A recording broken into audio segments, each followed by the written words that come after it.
Coach, this obviously is probably the toughest road trip, just in the sense that you've got two different states, you've got the altitude. What do you kind of do to prepare some of the players who haven't experienced that before?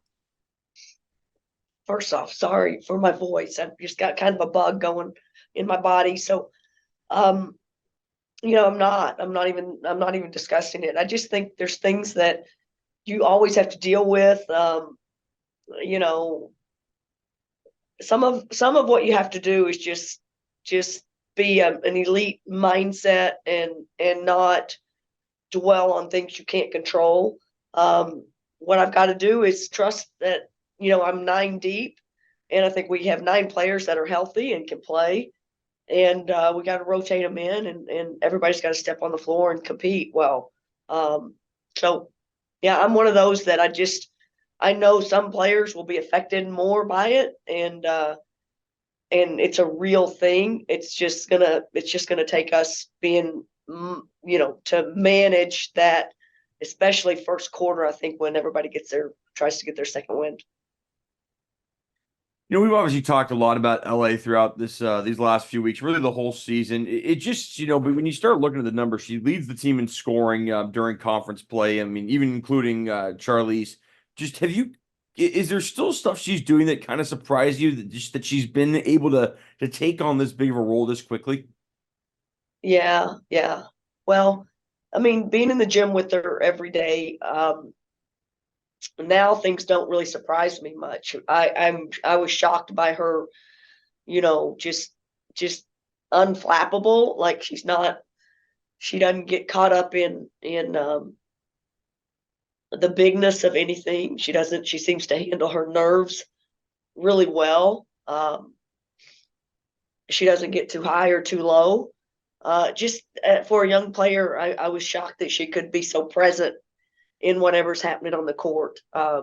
She's been thrown into the fire, obviously losing Charlize, and for a while they're losing AT before you lost Charlize, and then the Arizona game where AT had to come out and she was on her own as a ball handler. I mean, it's just been unbelievable what she's had to do, and again, I would just tell you consistently, she's one of our best practice players too. She just doesn't have very many bad days. So, yes, very shocked by that. But at the same time, I just think her game is getting better and better, and she's because more has been put on her. Maybe in her younger years, she took a back seat as a ball handler and playmaker, and now she's in the front seat driving the car. So she's got to kind of do everything for us.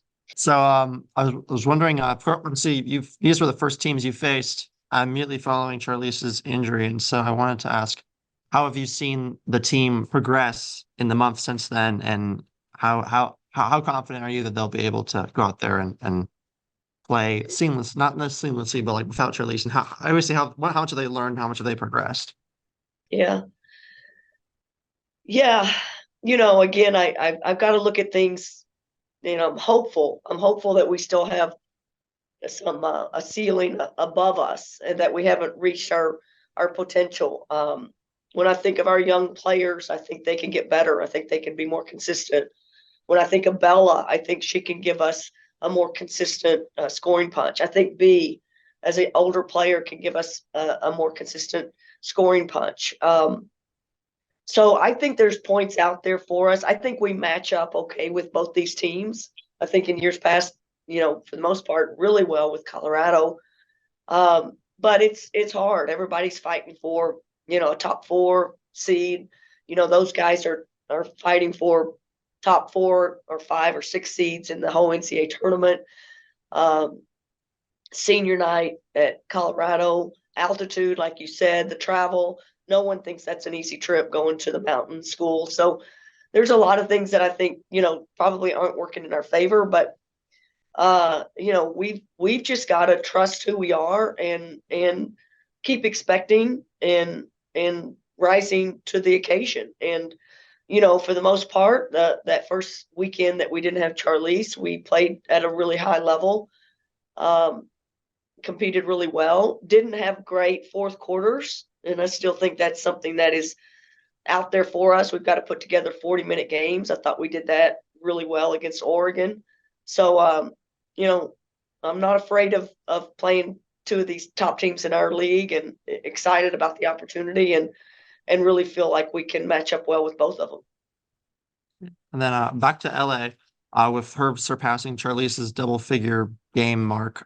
What about kind of her LA's career trajectory reminds you of Charlize, and kind of how their freshman seasons have unfolded? No, I don't think I would have ever thought, compared the two. That's really interesting that you brought that up. But yet, in part, their competitiveness and again, both of them so even keel, never too emotional either way. And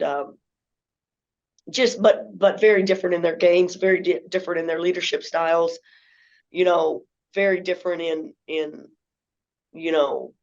turning a program around. Like Charlize came in and single-handedly turned our program around, and LA's having to just right the ship a little bit right now. But what is consistent and what is across both of those players is they are elite in how they approach big minutes and big moments. They're unafraid of competition. They rise to the occasion. They take what the game gives them. I think that's something LA just absolutely has done better than anybody on our team. Just if she's got her three, she shoots it. If she can get by somebody, she does that. So just really proud of how she's responded. And again, just the beauty of she's a freshman and going to be great for years to come. And then you talked about Bella and B both being able to contribute a stronger scoring punch. What do they need to do specifically to kind of end their regular season collegiate careers strong and carry you guys into the postseason? Well, I would just say Bella, Bella this time a year ago put together the best 2-week period of her career. Patience in the post, a lot of stop-start and explosiveness. It didn't predetermine her move. Sometimes I think she gets ahead of herself against some of the size that she has to go against, and thinks she can't just create or create separation that gets her shot. I mean, when she's patient, when she really works for that better positioning and just takes what the defense gives her, she's more than capable. And again, last year at the Pac-12 tournament, she was just phenomenal. Probably shot about 60% and put together pretty much 20-point games every night out. So, that's what we need from her. We need her to trust her game and trust her experience and score in the low block with people on her back. And then the thing for her is, get some easy baskets with running and get ahead of people who are a little bit bigger and she can outrun. So there's just a lot of ways I think that she can, instead of having 12 or 14 points, I think she can get to 20. And we're not asking her to be anything more, more than that. I just think that's in her, that's just right in her comfort zone. I don't think it's a lot to ask. We're not asking her to be a different player. And I think it's the same with B. B just needs to be assertive and aggressive and looking for her shots. She needs to get her back to the basket a little bit more. She kind of hangs out on the perimeter and gives way to some of our bigger players. So again, but we need her to be double figures. We need her to be, I think right now she's not quite double figures, 6 or 8 points. And I think, again, the minutes she plays, she's going to have opportunities to get to 10 or 12 or 14 points for us. And consistently her rebounding, both of those guys, their rebounding generally gets us more opportunities. And those are things that I think are big for us to continue to kind of find ways to score a few more points every game.